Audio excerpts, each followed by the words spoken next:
করা উচিত মুশরিকগুলির সবগুলি বহিষ্কার করো।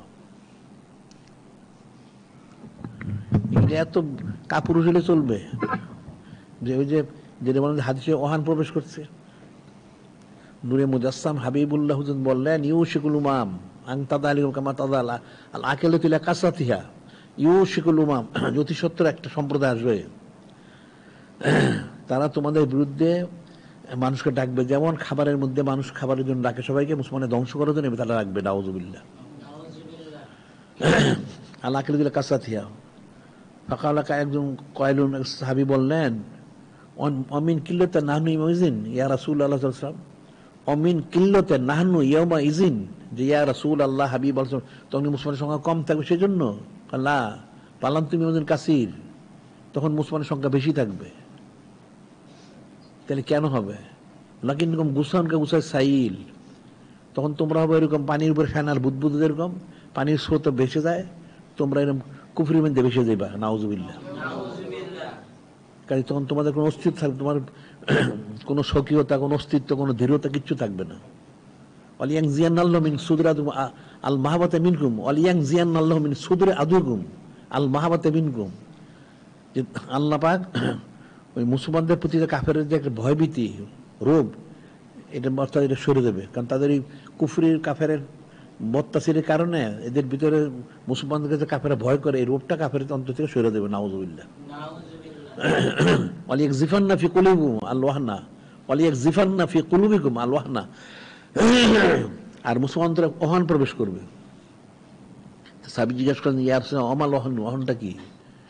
বললেন ওহান হচ্ছে হুব্বুদ দুনিয়া কারাতুল মউত, দুনিয়ার মহব্বত এবং মৃত্যু ভীতি। এই দুটো যখন মুসলমানদের প্রবেশ করে তখন মুসলমানরা পরাস্ত হবে। নাউযুবিল্লাহ। তখন এই জিনিস দোষে দুনিয়ার মহব্বতে পয়সা খাই ওলা রাসূল কুফরি করতেছে না, তো দুনিয়ার মহব্বত এক একটা একরকম। আর ওই আর এগুলি হইলো কি জানি কি করে, এদিকে মারে না কাটে, এই বয়স সত্য কথা বলতে পারে না। এ কাপুরুষ, মৃত্যুর ভয় ঢুকছে, কোনো মধ্যে দুনিয়ার মহব্বত ঢুকছে। তো মৃত্যুকে ভয় করার কি আছে, দুনিয়াকে মহব্বত করার কি আছে কেন? সেটাই বললাম যে ওই জিনিসগুলো আমার স্পষ্ট বলা উচিত যে মৃত্যু নির্দিষ্ট সময় আসবে। লিকুল্লি উম্মাতিন আজাল, আল্লাহ বলছেন প্রত্যেক মানুষের নিজের সময় আছে মৃত্যুর। ফাইজা জা আজালুম লা ইস্তাখিরুনা সাওতা লা ইস্তাকদিমুন, যখন মৃত্যু আসবে এক সেকেন্ড আগে হবে না, এক সেকেন্ড পরে হবে না। তাহলে মারবে কেমনে? কারণ মৃত্যু না থাকে পৃথিবীর কারো কোনো ক্ষমতা নেই, সে তাকে মারে। আর যার মৃত্যু থাকবে পৃথিবীর কেউ তাকে বাঁচাইতে পারবে না। তাই মৃত্যুর চিন্তা করার কি প্রয়োজন আছে? চিন্তা তো কোনো কারণ নাই। মানুষ তো অনর্থক চিন্তা করে। আবার খাবার দুনিয়া বললেন, প্রথম বললেন ওমা মিন দাব্বাতিন ফিল আরদ ইল্লা আলাল্লাহি রিজকুহা, সমস্ত প্রাণীর সৃষ্টি, সমস্ত সৃষ্টির রিজিকের জিম্মাদার আল্লাহ পাক নিজে। নাহানু কাসামনা বাইনাহুম মাইশাতুন ফিল হায়াতুদ দুনিয়া, আল্লাহ পাক বললেন যে আমি তোমাদের জীবনের জিন্দেগির যা প্রয়োজন সব বন্টন করে দিয়ে দিছি, সব বন্টনকৃত হয়ে গেছে। এখন বাঘ নেই, সময় মতো যার যারটা পুষবে। তাইলে আবার দুনিয়ার মোহর থাকার কি আছে কেন? নসিবে যেটা সেটা আসবেই, আর যেটা নসিবে নাই সেটা কোনোদিন আসবে না। দৌড়ে দৌড়ে পয়সা ধরা যায় না। অনেক অনেক কিছু দুনিয়া করছে, ফকির হিসাব পর্যন্ত। আরেক বেটা কিছুই করে না, আমির হয়ে গেছে। বিষয়টা তো এরকম না, যে কুদ্দুতি ফয়সালা। তো মুসলমান তো মনে হচ্ছে কি জানি কাফেরা কি দিব, কাফের আবার কি দিবে? কাফের তোয়াজ করে সারাদিন, কাফের তোয়াজ করো, কাফের রিজিকের মালিক নাকি? রিজিকের মানে আল্লাহ পাকে, ওনার হাবিব মাহবুব নূরে মুজাসসাম হাবিবুল্লাহ হুজুর পাশে ওনার মালিক। মুসলমান আসলে ইমানই নাই। আল্লাহ আন্না হালাল করা, আল্লাহ আন্না হালাল করা আমানত তাকাও লা ফাতাহনা আলাইহিম বারাকাতুন মিনাস সামাই ওয়াল আরদ।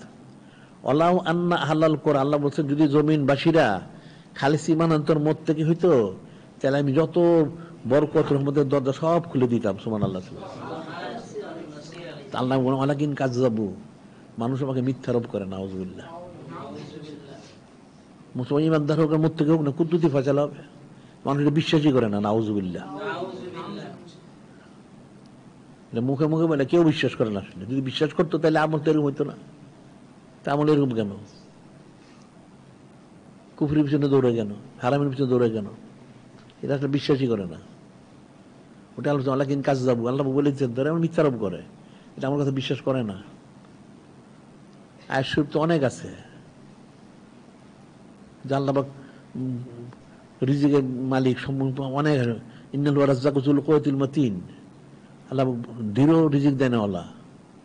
এত চিন্তার কি কারণ আছে? মানুষের চিন্তা করা উচিত ছিল তার আমল, তার আখলাক শুদ্ধ করা, তার নূরে মুজাসসাম হাবিবুল্লাহ হুজুর পাক সাল্লাল্লাহু আলাইহি সাল্লাম ওনার সাথে নিজব স্থাপন করে তার চিন্তার বিষয় ছিল। সে তো করে না, সে দুনিয়া হাসিলের চেষ্টা করে। তো দুনিয়ার সাথে তো তার পাঠানো হয় নাই, তো কাফেরও দুনিয়া হাসিল করবো। তুই কাফের, তাহলে কাফের অনুসারী হয়ে গেছস, তাহলে বরকত পাবি কোত্থেকে? আল্লাহ লাইয়া গুরুরান নাগা, লাইয়া গুরুরান নাগা তাকাল্লু বললে যেটা কাফরু ফিল বিলাদ। আল্লাহ পাক বলতেছেন তোমরা ধোকায় পড়ো না কাফেরদের সময় দ্বন্দ্ব সম্পদ দেখা। মাতাউন কলিল, এটা সামান্য সম্পদ। সুমাউন জাহান বিসাল মিহাদ, এরপর তাদের যায় ঠিক হলো জাহান্নাম, নিকৃষ্ট স্থান। তো তোমরা দুনিয়াবি সামান্য সম্পদ দিয়ে কাফের গোলামি করো, নাউজুবিল্লাহ। এখন তো সেটাই করে মানুষ, কাফের গোলামি করে সারাদিন। বিষয় তো কঠিন বিষয়। মানুষ আকীদা নষ্ট হয়ে গেছে, আমল নষ্ট হয়ে গেছে, সব নষ্ট হয়ে গেছে। এরকম কোরআন শিফাত পড়ে না, যদি কেউ পড়ে এগুলি বুঝে না, আর যদি একটু কিছু বুঝো সেটা আমল করে না, তো কেমনে হবে? মুর্শিদে